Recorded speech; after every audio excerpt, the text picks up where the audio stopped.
Hello दोस्तों, स्वागत है आपका दृष्टि आईएएस में। मैं हूं केवल आपके सामने। आईएएस, आईपीएस, आईआरएस, आईएफएस बनने की चाह रखने वाले विद्यार्थी जब यूपीएससी की तैयारी करते हैं तो उनके मन में यह सवाल अक्सर आता है कि हिस्ट्री पढ़ने के लिए कौन सी किताब पढ़ें, कौन सा सोर्स इस्तेमाल करें, पॉलिटी पढ़ने के लिए कौन से सोर्स का इस्तेमाल करें, ज्योग्राफी पढ़ने के लिए कौन से सोर्स का इस्तेमाल करें। इसी क्रम में एक सवाल यह भी आता है कि करंट अफेयर को तैयार करने के लिए कौन से सोर्स का इस्तेमाल करें।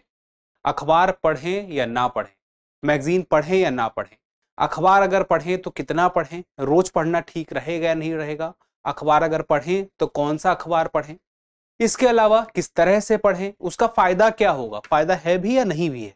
तो करंट अफेयर के लिए अखबारों का क्या फायदा है यूपीएससी में, इस पर आज एक हम डिस्कशन कर लेते हैं छोटा सा, जिससे आपके लिए भी, जो विद्यार्थी तैयारी करना शुरू करने वाले हैं या तैयारी का मन बना चुके हैं, या ऐसे विद्यार्थी जो तैयारी शुरू तो कर चुके हैं लेकिन उन्हें एक सही दिशा की आवश्यकता है, उनके लिए यह वीडियो है, तो वो हमसे जुड़े रहें। तो चलिए, आज के टाइटल जैसे कि आप देख सकते हैं, क्या यूपीएससी क्लियर करने के लिए न्यूज़पेपर पढ़ना है जरूरी, इस पर पूरी बात होगी। हम हाँ या ना बोल देने से बात बनेगी नहीं। आप पहले देखिए, पिछले साल जो प्रश्न पूछे गए हैं यूपीएससी में, पीवाईक्यू जिसको हम बोलते हैं, अभी हाल ही में इस बार जो यूपीएससी में प्रीलिम्स में प्रश्न पूछे गए, निम्नलिखित कथनों पर विचार कीजिए। इजराइल ने कुछ अरब राज्यों के साथ राजनयिक संबंध स्थापित किए। उसके बाद कथन 2 है, अरब शांति पहल सऊदी अरब की मध्यस्थता से इजराइल और अरब लीग के बीच हस्ताक्षरित हुआ। फिर आपको बताना है उपयुक्त में से, निम्नलिखित में से कौन सा कथन सही है। कथन 1 और कथन 2 दोनों सही है तथा कथन 2 कथन 1 की सही व्याख्या करता है। कथन 1 और कथन 2 दोनों सही है तथा कथन 2 कथन 1 की सही व्याख्या नहीं करता। मतलब ये दोनों आपस में किस तरह से जुड़ा हुआ है या नहीं जुड़ा हुआ है, प्रश्न के विकल्पों में यह भी आपसे पूछा जा रहा है। कथन 1 सही है किंतु कथन 2 गलत है, कथन 1 सही है किंतु कथन 2 1 सही नहीं है किंतु कथन 2 सही है। तो ये जो क्रम है, इस क्रम से क्या पता चलता है, किससे पता चलता है कि आपको अगर यह घटना तुरंत अगर पता हुई हो। करंट अफेयर का मतलब क्या होता है, हाल में ही घटित घटना। जो घटना हाल में ही घटित हुई है उसको हम करंट अफेयर बोलते हैं। तो उसको हम बाद में अगर पढ़ते हैं तो वह करंट अफेयर एक हमारे लिए उतना करंट नहीं रह गया और हमें याद रह जाएगा, इसकी गारंटी थोड़ी सी कम हो जाती है। क्यों? जब कोई घटना हमारे आसपास हमारे समय पर घटित होती है और हमें पता चलती है तो ज्यादा समय तक याद रहती है। इजराइल के बारे में अखबारों में अगर इस तरह की जानकारी कोई पढ़ा हो, क्रमबद्ध तरीके से इजराइल के साथ जो जो चीजें चल रही थी इस वक्त, इस परीक्षा के पहले एक साल के दौरान में, तो अपडेट आते रहते हैं, वो लिंक बनता रहता है आपस में। तो उसका फायदा यहां पर मिलता है इन सारे कथनों को सही करने के माध्यम से। लेकिन करंट अफेयर का जब कंपाइलेशन कोई पढ़ता है सीधे, यानी कि आप डेली करंट अफेयर नहीं पढ़ रहे हैं साल भर तक और एग्जाम के जस्ट पहले पढ़ते हैं, तो आप तथ्यों को याद करने की कोशिश में लग जाएंगे, जो कि थोड़ी सी मुश्किल हो जाएगा। लेकिन आप रोज पढ़ते हैं तो याद करने का वो प्रेशर भी नहीं रहता और चीजें याद भी हो जाती हैं। एक सवाल देखिए, निम्नलिखित में से कौन सा एक देश दशकों से गृहयुद्ध और खाद्य संकट से त्रस्त रहा है तथा हाल के पिछले दिनों में अति गंभीर दुर्भिक्ष के लिए समाचारों में था, मतलब एकदम सूखा पड़ा हुआ था। अंगोला, कोस्टा रिका, इक्वाडोर या सोमालिया। जवाब जानने की यहाँ पे जरूरत नहीं है। यहाँ पे सवाल देखिए, ये एक ऐसा सवाल है, इसको याद करने की क्या जरूरत है कि यहाँ पर सूखा पड़ा था, यहाँ पर खाद्य संकट बहुत ज्यादा से दशकों से गृह कलह चल रहा है, वो कौन सा देश है। ये अगर आप अखबारों को पढ़ेंगे, फॉलो करेंगे, उसका अपडेट देखेंगे, तो ये एक जानकारी की तरह होता है, एक तथ्य की तरह नहीं होता जिसे आपको याद करना है। जानकारी आपके दिमाग में बनी रहेगी, एक दो बार अखबार में आएगी, याद रहेगी, लेकिन इस तरह से मुश्किल हो जाता है। तो अखबार का महत्व हमें प्रश्नों से ही देखकर समझ में आता है। आजकल बहुत सारे सवाल इसी तरह से आते हैं कि आपने अखबारों में हाल में पढ़ा होगा, इस तरह के सवाल आपने पीवाईक्यू में देखे होंगे, प्रीवियस ईयर क्वेश्चन में। तो उससे पता चलता है कि अखबारों से ही चीजों को, सवालों को सीधे सीधे बनाया उठाया जा रहा है। अब इसके लिए ज्यादा जरूरी है जानना कि वेटेज कितना है।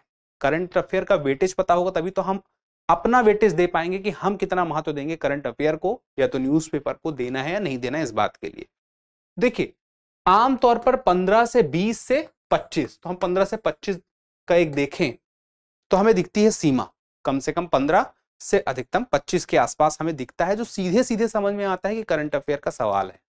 लेकिन वेटेज को अगर आप इस तरह से देखेंगे तो कहीं पे चूक हो सकती है। करंट अफेयर का वेटेज तब भी आप देख सकते हैं उस तरीके से भी कि ज्यादा होगा, जैसे मान लीजिए कि अभी राज्यपाल का मामला चर्चा में है, जो लोग करंट अफेयर अभी पढ़ रहे होंगे, जिसमें यह पता चलता है कि राज्यपाल ने राज्य विधानसभा द्वारा जो बिल पारित हुए थे उस पर अपनी सहमति व्यक्त नहीं की, इस वजह से वह कानून नहीं बन पाया। इस मामले में फिर राज्य सरकारें सुप्रीम कोर्ट में गई।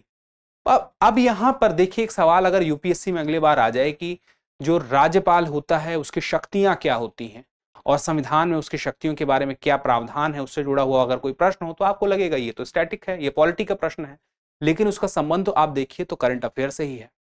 तो करंट अफेयर का स्टैटिक से कैसे कनेक्शन बनता है ये अखबारों के माध्यम से हमें पता चलता है।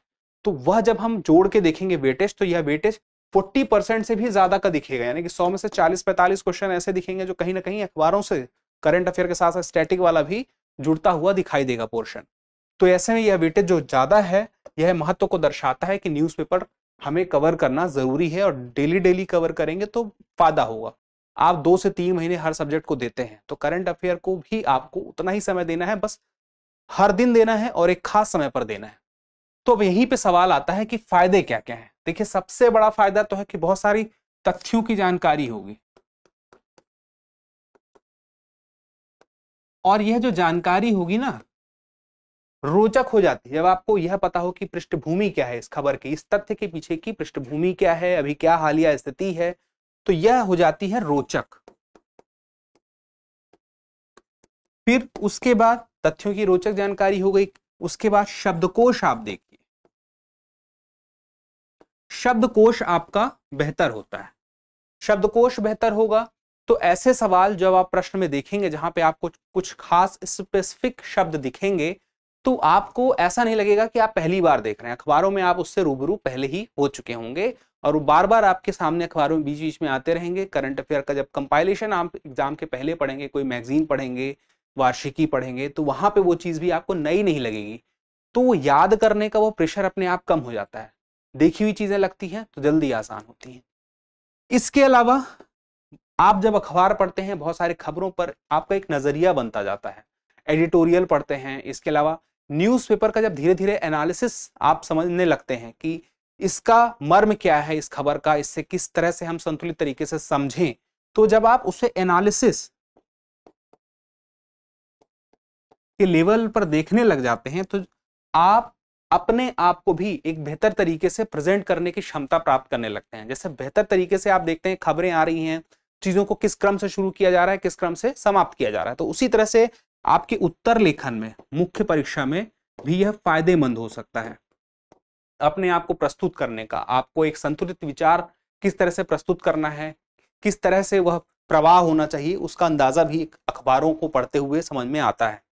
इसके अलावा और भी बहुत सारी चीजें हैं, जैसे कि मेंस में आंसर राइटिंग में आपके लिए बहुत फायदेमंद होगा, जैसे कि आईआर का हो गया, उसके अलावा साइंस एंड टेक का हो गया, इन्वायरमेंट का हो गया, साइंस और इकोनॉमी का हो गया। ये वो सेक्शन है जहां से आपका एक बेहतर जवाब तैयार हो सकता है अखबारों के माध्यम से, अगर आप उसे फॉलो करते रहेंगे तो।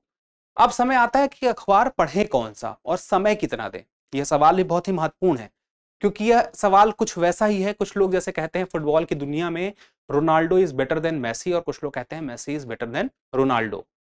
तो अखबारों में भी ऐसे चलता रहता है, जैसे कोई कहता है the Hindu is better then Indian express, Indian express is better then the Hindu, या टाइम्स ऑफ इंडिया, या तो इंडियन एक्सप्रेस के अलावा और जो भी अखबार हैं। लेकिन यहाँ पे मुख्य बात यह है अखबारों के मामले में, देखिए कि खेल के बारे में अभी हम चर्चा नहीं करेंगे। अखबार में अगर हम देखें, अखबार कोई भी हो, खबर जिस अखबार में बढ़िया से आ रही है वो सामान्यतः देखते हैं इंग्लिश न्यूज़पेपर ही होते हैं, जो यूपीएससी की तैयारी करने वालों के लिए ज्यादा फायदेमंद होते हैं। तो चाहे वह इंडियन एक्सप्रेस हो, चाहे वह द हिंदू हो, चाहे टाइम्स ऑफ इंडिया हो, ये सारे ही लगभग अच्छे अखबार हैं और खबरें भी इनमें एक जैसी होती हैं। लेकिन बेहतर ये होता है कि आप सारे अखबार को पढ़ेंगे तो बहुत सारी खबरें तो आपको कॉमन मिलेंगी, कुछ ही खबरें शायद ऐसी हों जो अलग हों, लेकिन मुख्य खबरें सारे अखबारों में लगभग आपको मिल जाएंगी। तो बेहतर क्या होगा, कोई एक अखबार आप फॉलो कर लें। अमूमन सलाह दी जाती है द हिंदू और इंडियन एक्सप्रेस की भी, लेकिन मेरी सलाह क्या रहेगी, आप कोई एक अखबार को फॉलो करें, उसको शुरू से अंत तक जितनी प्रमुख खबरें हैं, आपको कौन सी खबरें जाननी है, कौन सी नहीं जाननी है, कौन सी पढ़नी है, कौन सी नहीं पढ़नी है, इस आधार पर तय होगा कि आपको अखबार में समय कितना देना है। पता चला कि आप हर एक खबर को अगर आप पढ़ रहे हैं तो बहुत लंबा समय निकल जाएगा, बहुत बड़ा न्यूज़पेपर होता है और बहुत सारी खबरें उसमें होती हैं। लेकिन आपको अगर पता रहे, अपना सिलेबस एग्जैक्टली पता हो क्या है, डिमांड क्या है, पीवाईक्यू आपने देखे हो, कैसे सवाल पूछे जा सकते हैं, प्रकृति क्या है, तो आपको दिक्कत नहीं होगी। आप खबर समझ जाएंगे ये काम की है। फिर उसका एनालिसिस भी आपको देखना जरूरी है, आप समझ पाए कि एग्जैक्टली उस खबर से कौन कौन सी बातें, जैसे मैंने बताया करंट को स्टैटिक से हम कैसे जोड़ सकते हैं, वो समझना पड़ेगा। आप या तो यह भी कर सकते हैं कि एक बेहतर तरीका है टीम दृष्टि, जिसमें आपका दे सकती है साथ। बहुत सारे विद्यार्थी ऐसे हैं जिनके साथ समस्या आती है कि हिंदी माध्यम के विद्यार्थी हैं, अंग्रेजी माध्यम का अखबार जब वो पढ़ते हैं तो उसमें उन्हें समय ज्यादा देना पड़ता है। इंग्लिश मीडियम के हैं तो उन्हें दिक्कत नहीं है, लेकिन हिंदी मीडियम के विद्यार्थी उतना समय अगर वहां पर देंगे तो तैयारी में एक टाइम मैनेजमेंट की दिक्कत हो सकती है। तो ऐसे में बेहतर होगा कि आप न्यूज पेपर एनालिसिस का वीडियो देख लें। दृष्टि आईएएस चैनल का भी आता है, आप वो भी देख सकते हैं। अगर आपने देखा होगा तो अच्छी बात है, नहीं देखा तो दृष्टि आईएएस चैनल में लाइव वाले सेक्शन में द हिंदू का डेली न्यूज एनालिसिस आता है। सुबह सवेरे 9:30 बजे यह आता है प्रोग्राम, और इसका लक्ष्य क्या होता है कि जो प्रमुख खबरें हैं परीक्षा की दृष्टि से, उन्हें यहां पर खबर कवर किया जाता है, इन खबरों को, और इसका एनालिसिस किया जाता है कि किस प्रकार से इस खबर की पृष्ठभूमि निकलती है, स्टैटिक्स से कैसे जोड़ के देखा और समझा जा सकता है, किस प्रकार के प्रश्न इससे बन सकते हैं, चाहे वह प्रारंभिक परीक्षा की दृष्टि से हो, चाहे वह मुख्य परीक्षा की दृष्टि से। इन सारी बातों को अच्छे तरीके से इस the Hindu daily news analysis में कवर किया जाता है। तो ये सुबह सवेरे डेली आता है प्रोग्राम 9:30 बजे के आसपास। प्रमुख खबरों को कवर करने के साथ ही मुख्य लक्ष्य यही होता है कि किसी एक अखबार की सारी खबरें आपके सामने उसी दिन पहुंच जाएं जिस दिन की वह खबर है। तो इसी लक्ष्य को ध्यान में रखते हुए कि आपकी तैयारी की राह आसान हो सके, न्यूज़पेपर को आप अगर कवर करने में समय आपको लगता है, उसे एनालिसिस करने में समय देना पड़ता है, तो बेहतर होगा कि एक संतुलित बेहतर एनालिसिस वीडियो आप देख लें। तो हमारे प्लेटफॉर्म पे मौजूद है यह प्रोग्राम, आप चाहें तो एक बार जाकर देख सकते हैं, चाहे तो डिस्क्रिप्शन में मौजूद लिंक पर भी क्लिक करके आप देख सकते हैं। तो जल्दी मिलते हैं अगले एपिसोड में, तब तक के लिए स्वस्थ रहें, मस्त रहें और पढ़ते रहें। धन्यवाद।